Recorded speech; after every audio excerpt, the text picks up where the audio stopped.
ate orang haji thi kerbun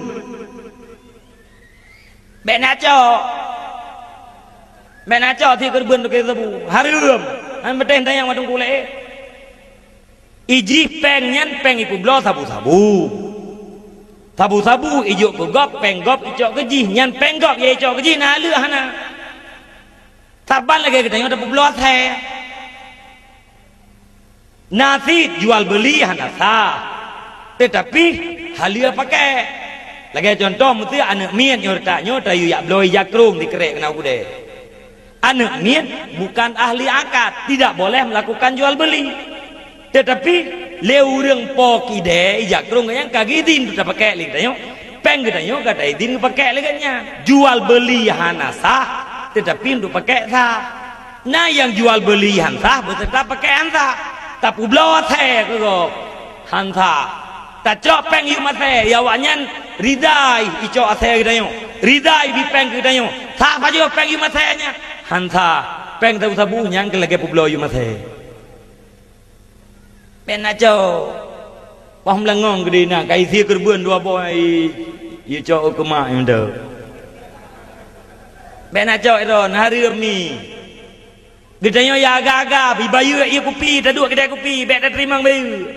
biasa wanya sabah kedai kopi ju bayu nya taje kopi mamai yang gelas cek me ampunan impreso puranan kopi meu memang bau Aceh macam dulu gua saya kami meu kamahan ida kau aku fikir lembak sendo lepas aku je punan daerah yang tu sendo yang goeh ni mi beno gelah ku fikir rok pakan harus sendoknya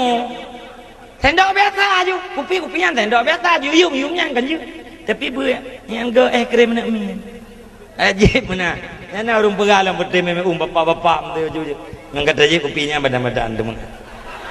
ada ai pane kai pungut lenyu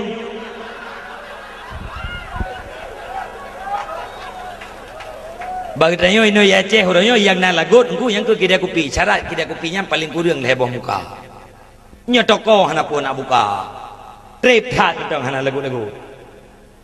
ibrah lewat muka toko kabe kenang tu hana ada mau tu nya kedai kopi ya ulam benar dua lantai atas lantainya nya benar bencong benar waria benar transaksi lonte nan benar mafia nan hebat tak kedai kopi ya nya orang yang palih nan orang yang pembuat palih nan ngarumpo kedai kopi sadu agak orang pegak kedai kopi ke main bate pegat kedai kopi sediakan meja main bate go urang po kedai kopi ngau main bate sadu pelih yo gayanti mina waru-waru di Banda Aceh na yang traksi warung yang lantai 2 transaksi dengan lonte-lonte na berarti mafia-mafia na tapi tak rezeki dua na rencana kena lob dalam neraka nyainan hae aku fikir ku tak bang thal deng pak minta pen dua na bukede dalam neraka bek kenan apunya kena tunggu bukan awasi ai dah pergi awak kena